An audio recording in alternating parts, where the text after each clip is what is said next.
Welcome to the newest episode of Beyond the Fame with Jason Fraley. I'm your host, Jason Fraley, picking the brains of the top filmmakers, musicians, and artists of our time. Sophie B. Hawkins performs live at the Tally-Ho Theater in Leesburg, Virginia tomorrow night. We spoke about Hawkins' biggest hits, from Damn I Wish I Was Your Lover to As I Lay Me Down. Hi, this is Sophie. Hey, Sophie B. Hawkins. What's nice about playing sort of these, intimate rooms like that, being close to the audience? It's got to be a cooler vibe. It's a much cooler vibe and everything's nice about it. My fans, I get to be really in touch with them. I'm probably going to do this solo acoustic, which I really love because it's a really dynamic show and I can explore a lot with the audience. I frequently end up doing duets with the audience. It's really nice. It's all good, but this is a special event. You're right. And I haven't been to Virginia in a long time. Well, welcome back. When you say duets with the audience, what do you mean? A lot of passing the mic back and forth, or what do you mean by that? Well, they're going to see people get very involved in the music. I bring people into certain aspects of the show, and it's exciting and it's fun. Great. Now, where does this tour fall for you, pandemic wise? I guess just kind of want to know what you've been up to for the last 18 months. It's been crazy for all of us, but what did you do while you were sidelined, and when did you get back out there? Well, I started getting back out there last February when I played some shows in Connecticut. And I guess, I did have to cancel some tours because of COVID recently, which was very upsetting.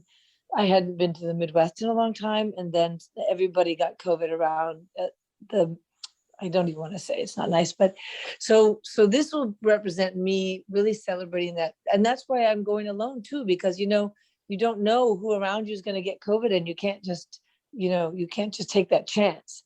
So I've been working really hard on the musical, and it's going into production, which is great. I've been working on a book that I had started before COVID, and then I got more time to commit to it. But, and then of course, writing and recording songs. And the interesting thing is I have 2 kids. And so COVID wasn't exactly a time of a lot of time. It was a time of less time than I've ever had in my life, because I had, as everyone says, I had my workload and then all the expectations of suddenly now performing on Zoom every week, and just like crazy shifts in how we're supposed to be as artists, completely letting people into our lives, but wanting to do that because we were all in COVID together. But then also my children, their whole lives were thrust upon me as well, their education and everything. It was really a different reality, and now it's just starting to ease up a little bit. It's just starting to get tiny bit back to normal. Well, that's good that it's starting to get a little back to normal. But did I hear you correct? Did I hear you correct that you said you're working on a musical that's going to go in production? Yeah, well, it's starting now. Yeah, the musical is a musical I wrote. I started it a while ago, and I've been working on it steadily, but as musicals go, it takes, it sort of goes through different stages. And so I'm excited about this stage. Yeah. And I'm in. Are you allowed to share what it's called or what it's about yet? No, or I don't think I should. I think it's too early. I definitely think it's too early, but it is good. And there's all original songs, of course, that I've written, in the whole book. I've written the book, everything. So, and not to say me, but just to say that it's a tremendous amount of work. And I'm really, really happy it's starting to get out there now and reading and all that jazz. Great. Well, we'll keep an eye out for the musical for sure. Well, whenever I have someone, famous like yourself on here, I always like to see, hear about the journey. So, you were born in New York City. How'd you get bit by the music bug? What sort of music was playing around the house? Maybe your parents were playing, or, when did you get your first music lessons? I want to hear the sort of the where the seed was planted. That's actually a great question. And I wonder about, because again, now I'm a mother and I've been trying to get the seed planted inside my children. I'm not sure the seed can get planted. I wonder if it's something people are born with, because in my house, nobody was a musician. Nobody in our extended family was a musician, except my grandmother did play piano, but she didn't when I knew her. And my mother loved classical music. My father loved jazz. So they did play records a lot. I mean, there's always been, there's always a normal and natural love of music, but no one was playing it. And no one was giving anybody lessons, and no one was doing that kind of thing. And I lived in Manhattan, New York City, and there was always a lot of music around. There was just a moment when I said, at 14 years old, I have to play African drums. And my Aunt Linda acknowledged that. I told her, and she said, "Oh, I know an African drum teacher." And it started from there. I had wanted to play drums my whole life. And I don't know where that came from, but in all the childhood pictures, I'm dressed up as an Indian drummer or something like that, always holding a drum, never getting lessons. And then, like I said, when I was 14, I just nailed it. African drums, found my African drum teacher. And then I quit everything and just did that. Wow. All right. So there you are at 14 doing the African drums. When do you start, taking it seriously, I guess, like as a young adult, like when are you first starting to do like professional paid gigs? Is it around Manhattan? Yeah, definitely. Because so then 14, because I had never been able to get to having lessons. When I started at 14, I was like a truck. I was not going to stop. I was very serious. And then I got the focus of going to Manhattan School of Music as a music college. And then surprisingly, I got in. And I say surprisingly because in my mind, then I started late to be a classical musician, but I just practiced my butt off. And then I got into that school. And so I was already then, sure, absolutely sure that I wanted to be a musician. And my first gigs as a drummer, I think, were when I was 16, playing in bands that my African drum teacher got me in as a drummer. But I steadily worked as a drummer. And then, I worked for Brian Ferry as a percussionist for a while. But then I got fired. And then after you got fired, what happened? What do you do now after you get fired? And then I wrote, "Damn, I wish I was your lover." And that's not even a joke. Nice. Cool. Well, so fill the gap then for us. How do you get from that point to getting your debut album? Tongues and Tales came in 92. We all remember that. But how did that first record deal come about? Well, I've been trying to get a record deal for years and years and years. Actually, what's funny is I'm writing a book about this now called Come Inside My Jungle Book.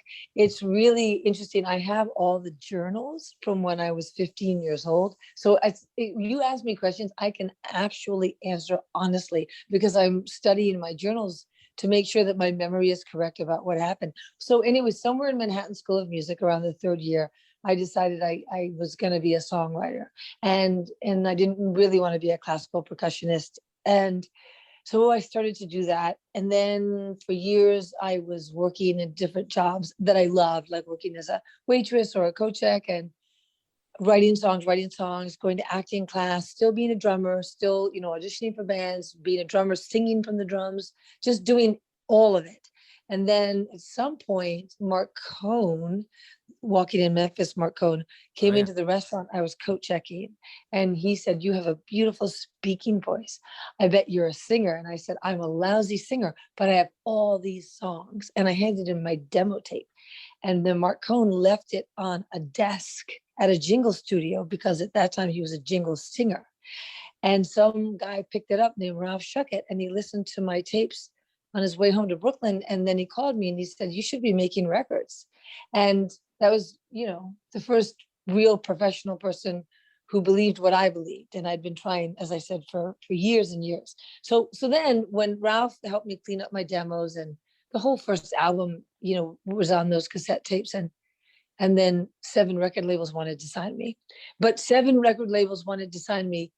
But before that, none did, none for years. So I want to say that it was great to have 7 wanting to sign me, and all the heads of the labels were courting me, but I also went through the years of having absolutely nothing but rejections.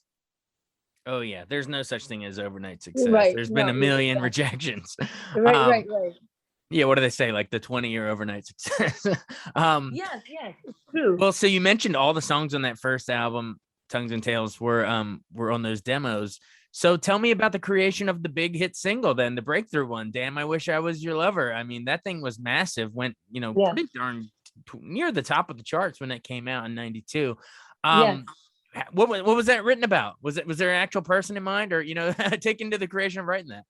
Well, I wrote the song, definitely way before the record labels signed me. In fact, I heard that song as massive before other people did. I heard it. It was on my demos. People still were rejecting my demo tapes and not wanting to give me a deal. even with that song. So finally, when it was heard, and I think it was timing, because the song sort of found its time in '90s when the record labels go, wait, this is really a great big song. And I wrote that, I recorded it in my little home studio, and it sounded big to me then. And then when people started to work on it in the studio, the musicians, it just got bigger. It just got more and more clear that was going to be the single. And Sony was very excited, and they put an awful lot of, attention and promotion into it. And that was all manpower back then. It was like radio stations were all like totally real people, and everything was analog, and people were calling in saying they loved the song. So it was really exciting because it was a very emotional and people driven success, as all successes back then in music really were. That's really cool that you heard it in your own mind as a huge hit before anyone else. See, you know what the good stuff is. It's funny because, and I say with As I Lay Me Down, and also nobody heard that for years, but by then I was used to that. But then you want to know something? Since then, I've heard songs that I've written as big, and it hasn't been the time, or whatever. So I don't know. I don't know if there's a formula to it. For sure. Yeah. Well, Damn I Wish I Was Your Lover definitely was big. You predicted that, and the album came out and was big, and I think you got nominated for the Grammy for Best New Artist that year in '93. Yes, I did. Memories from that experience, that must have been like a whirlwind. Not only sitting there, did you think there was a chance your name would get called, and then were you disappointed when they said "Take Me to Another Place" for Arrested Development one instead, right? Yes, they did win. I have a really intense story about that, but I think I should save it for the book, because it's so not what you expect. And it was a time. '93 was a time of incredible turmoil, because Sony thought that I was really successful but not successful enough, so they were wanting me to move to Europe and everything. But the Grammy board were incredible, and they painted a beautiful picture of me, and it was amazing. But there was a lot of juxtaposing forces in my life at that time. Too bad. Right. But I think you should share part of the intense story so people run out and buy the book. Well, but it's so not ready yet. Like I'm still in my third year of music school. I haven't even gotten up to that yet. Right. Okay. Well, we'll earmark that and come back when the book comes out. But I mean, Please. still a big honor to be nominated for that, for sure. Though. Oh, it's amazing. It's an amazing honor. The whole thing is an honor. I have to say, and anybody who knows me will validate this, I feel so lucky and so blessed all the time, no matter what is happening. That's because I do feel that even like, I don't want to get philosophical, but no, my perspective and my attitude is that everything that happens to me happens for a good reason, for me to grow and become better at whatever I'm trying to do or try to be, a better mother, a better songwriter, a better painter, a better person. So yes, I am incredibly lucky, and I have been acknowledged, and that is lucky. Some people never get acknowledged. So yeah. Well, thank you for sharing that. No, this is the perfect forum to get philosophical. I'm here for it. Okay. Yeah. I do want to, you mentioned As I Lay Me Down before we move to more philosophical stuff. I do want to hear just sort of the creation of that, because, that when you have a huge first album like that, a lot of, you said a lot of, Damn I Wish I Was Your Lover and all that was on your demos. But then for the second album, Whaler, a lot of people feel pressure about doing a sophomore album, sophomore slump, blah, blah, blah. But you did it. You turned around with another hit record, and take me into, As I Lay Me Down. And how do you come up with what is it in the background that like shubapa? What is it? Ula kako. Ula kako. Is that what it is? Yeah. Is that the African drum stuff coming back in? Yes. Oh, well, that stuff never leaves. And that, by the way, at the Tally Ho, I do some African drum stuff, and that's part of what I do with the audience. But let me think.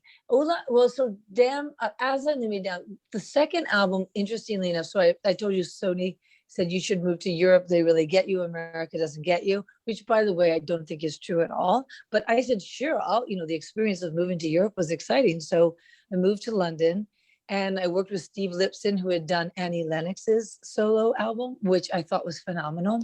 So there I am with Hef Moraes and Steve Lipson in their studio called the Aquarium in London. And I was living in Hampstead and, friends with George Michael. It was really an amazing time. And again, I didn't take it for granted. I knew that I was living an amazing life. And the songs were already written. So in a way, that's what I do, by the way. I do a tremendous amount of work, beforehand. I always feel like I have, stores and stores of songs and writings and whatever. So when it gets down to the recording or the producing of something, I feel very prepared. So that was a good experience. And As I Lay Me Down, again, nobody heard it. And I was thinking, how can they not hear this? This is so clearly my biggest hit. And actually, it is bigger than Damn, believe it or not. No, I think so, yeah. Yeah. And so then there was a point where Steve Lipson said, this song is really growing on me. And I was kind of relieved. And again, guess what? Those are my home demos. So all the records are layers on top of my home demos. So that the keyboard, the Juno 60, the 808 drum machine, even the background vocals, that's all from my apartment in New York. And I shipped my whole studio, which wasn't that big, to London. And we brought my studio into their studio. It was really a really cool time. It was intimate. It was warm. It was natural. It was real. I loved it. I loved it. My God, going to Paris on the weekends. I did. It was unreal. Who gets to live like that? Right, exactly. Well, it's nice that you sort of view it like that. It's everything is sort of like, a blessing that you're lucky to do. Well, cool. Well, I'm sure, a lot of people, I'm sure every time you do interviews, people want to talk about those two songs, right? Damn It, Wish I Was Your Lover and As I Lay Me Down. Those are the ones burnt into our brain. But is there a song or two that, from your other work after that you feel like that you wish people asked you about more? Like you're like, damn, that was some of my best stuff and no one asked me about. Here's your chance. Oh, that's so sweet of you. Well, no, I don't ever get sick of Damn I Wish I Was Your Lover or As I Lay Me Down, because again, when they came out of me, I said, oh my God, I'm so blessed. This is like a baby coming out. This is a big, beautiful baby. This will carry me. And those two songs are why you're talking to me. Those two songs still are the biggest amount of support that I have. And they opened many doors. Still, there's in so many movies. No, I'm very grateful. I never get sick of talking. And by the way, musically, those songs are still interesting to me. They're not easy to sing at all. They're not easy to play. They're actually still exciting to me. So that's good. And then let me see. What happens to me is that people, well, even my very good friends will call me up and say, I just heard your album, The Crossing. Oh my God. And I never heard that song, The Land, the Sea, and the Sky. I love that song. I love it. I don't know why I've never listened to it. And then, so the answer to your question is, I feel that I'm the sort of artist that my music will be discovered sort of for many years to come in its own quiet way. People discover it and then they get really into it. And I do that with other artists too. So I appreciate it. Like when I discovered Bobby Gentry, for instance, and then I listened to everything Bobby Gentry ever did. And, she was long gone out of the business, but I felt like it was a whole rebirth for me discovering. So people do discover me. And I would just say that every song is as important to me. And every song, sometimes my friends will text me that your song, what is that song? Your tongue like the sun in my mouth. And then I'll text back, I'll start texting the lyrics to them. And they go, oh my God, I'm so happy you like your own songs. And I write back, I love my own songs. I'm so glad somebody is hearing them. That's so great. Yeah, it proves that they do go, they live on, even if even if they weren't hits at the time or whatever. Like you'll have people coming up to you saying, wow, I just heard that and I need to go back and do a deeper dive on the other stuff I might have missed. Yes, deeper dive. That's what we do. That's what I do when I love a director or a songwriter. It's true, you get in by one thing and then it's this never ending kind of love affair with that artist for the time, and you get so much out of it. I'm glad I'm one of those people that some people do that with. For sure. Well, how rewarding was it that you got to start your own label, Trumpet Swan Productions, for a lot of these later albums? You were with Sony, right? But why did you think it was necessary to spin off? And has that allowed you your own freedom? That's a really true specific story, because Timber, the third album with Sony, I wrote the quote unquote hit for that album, Lose Your Way, which was in Dawson's Creek. And it was also in the movie Bounce. And it still plays like a lot. So Lose Your Way was written on a banjo. And so it was a big fight with Sony because they said, this is your big hit for now. And you have to take off the banjo. And I said, well, keep the banjo because it's part of the sound. And it's so great that I can get on a TV show like and play the banjo and sing the song. It will be unique and memorable. And they were adamant that the banjo had to come out. And I was adamant that the banjo had to stay on because the business was changing so much. We're like talking about 1998 when all these singers are having to write with droves or what they called, camps of other songwriters. And it was like the death of the singer-songwriter was the late 90s. And so I said, no, I wrote this song on the banjo. I'm keeping the banjo.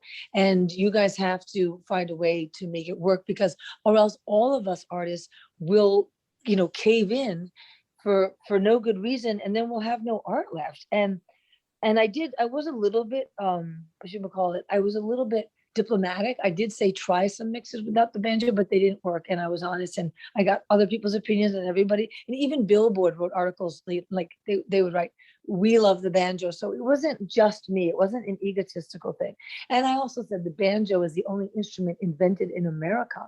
It was invented by slaves and it represents freedom. So I think that this is my freedom. And so basically Sony said, you know what, take a walk. And I said, I'll take a walk, but I want my master's. And they said, okay. So basically, I had to call a big lawyer that eats people, and they gave me my master's back, and I got to release that album. So it wasn't like, it was like a happy big moment for me where I got what I wanted, which was to release a record on my own terms and on my own label. And I didn't want to leave Sony, but I had to. It was like a relationship, a divorce, where you just realize you're going two different directions. Right. Well, it's worked out for you. You've released several under Trumpet Swan. So congrats on that. More is coming out because it looks like, this is a time where I feel sort of like a surge under my feet. It seems like this. I've had a lot of music that I've been wanting to release. My fans know this for years, and I haven't been able to find a really good way to release it and actually make a living. It seems to be changing now. The tide is changing. Maybe for many people, maybe it's the end of COVID. I don't know, but I'm going to be releasing music and I'm really excited. By the way, Tongues and Tales 30th anniversary is 2022. So as I'm releasing a box set for that, I'm going to get to be releasing new music as well, because there'll be all sorts of motion, into the world. Pivoting just 1 second before we run, I want to hear about, I remember that you started as Janis Joplin. You got to do some acting chops in Room 105, the highs and lows of Janis Joplin. Just how did that come together and how much of a joy was that? I'm sure she was one of your idols. She was one of my idols. And when I was a drummer, I wanted to be in Big Brother in the holding company as a drummer. And I never, ever thought for 1 second I could ever sing Janis Joplin. And when the writer said, you're going to play Janis Joplin, I said, there's no way I cannot sing like Janis Joplin ever. And so I did figure out how to do it. It was really fun preparing for the role. I mean, it was death defying. Playing Janis Joplin is death defying. And the story was really, it was a big thing to be able to have to do, because the version that I did, Room 105, is brilliantly written, and it has a lot of the emotional depths of Janis with her mother, with the night of when she took her life. It's not a puff piece. It's trying to be as real as possible. Oh my God, it practically killed me, I have to tell you, because it was like I prepared for it so hard, and I wrote songs as Janis Joplin. I really did everything that I knew how to do to be Janis Joplin. And then on stage every night, like I would pray that she would come to me. I would pray that, and I wouldn't go on stage till I felt her hands on my back. And I'm telling you, when people who were her friends saw me playing Janis Joplin, they said, she has really come through you. You are definitely her. And they would give me her jewelry. They would give me her clothes. Her friends came from all over, San Francisco, and they just were so moved that they felt I was bringing her back. It was very intense. Wow. Yeah, that must have been both a thrill and exhausting to be what's the right word? The conduit for her. Yeah, the conduit. That's exactly. And that's all, that's all I wanted to be. You're right, because I love her so much. I just wanted to channel her into people's hearts. And you know, when the show closed, oh God, I now, you know, the great news is that I got to learn what real actors, at least a little bit, what real actors go through when they really put themselves into a role and then it ends and there's sort of a death.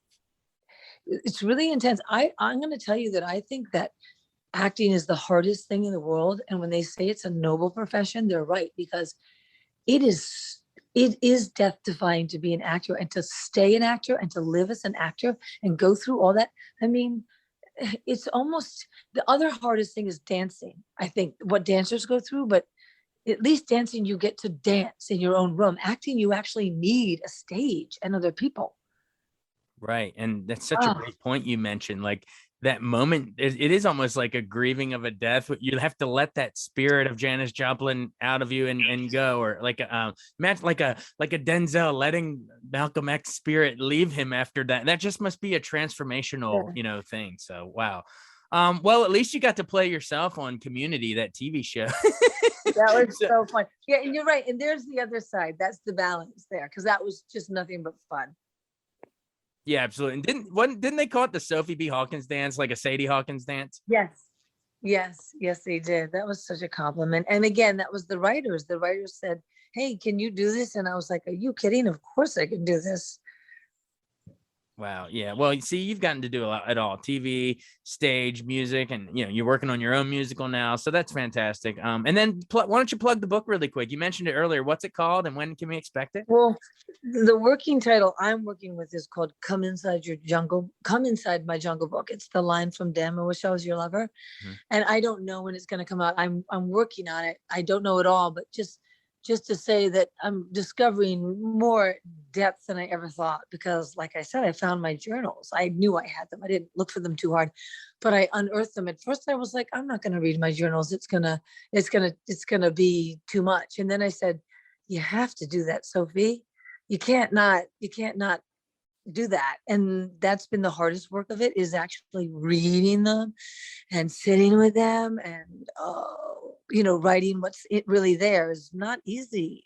You know, it's much more fun to work just from memory, but I can't do that because I have the actual journals. So I have to stick to it, but it's very interesting. This is hard. It's harder than the musical. I'll tell you that much. Well, it's good you have that all written down for posterity, and I'm sure your kids and everything will enjoy that, reading through those one day. Well, let's end on that note, because you referred to your songs as like birthing babies out into the world. So how much has being a parent to two kids affected your life and changed you? Well, it's changed me, I think, ultimately, because they're people and I'm just a person trying to do the best I can to protect them and raise them. And are you a father? I am a father of a proud dog at the moment, hopefully more eventually. Well, dogs are easier. Oh, dogs are nothing but love.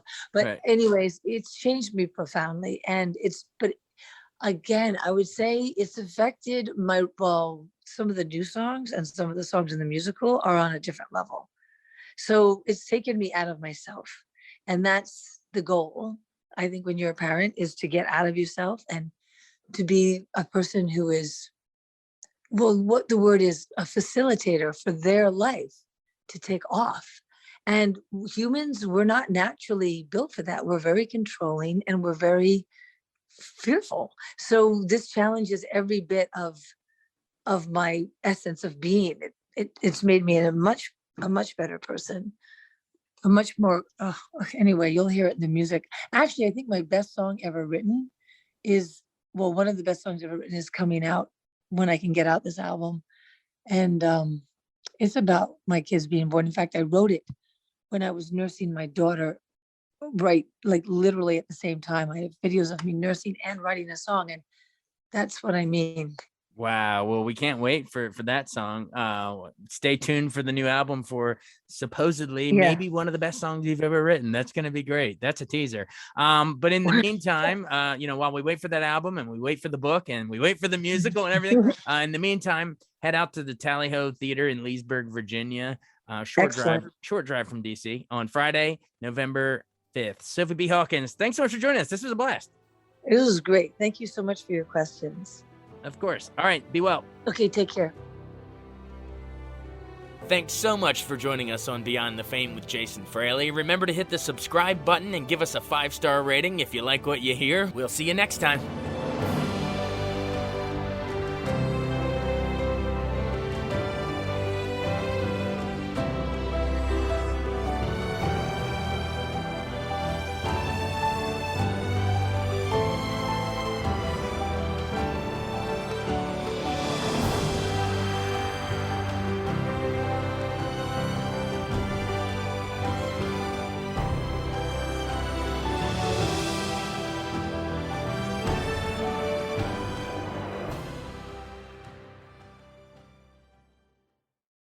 I wanted to take a second to tell you about an app I really enjoy. Living in the DC area is great, and Podcast DC gathers all of the local shows that I like all in one local app. Health, sports, local news, politics, and so much more. Podcast DC is the new local app with hundreds of DC area podcasts to choose from. I can earn exciting rewards just for listening and share the podcasts I love instantly. Available in the App Store or in Google Play, listen local with Podcast DC.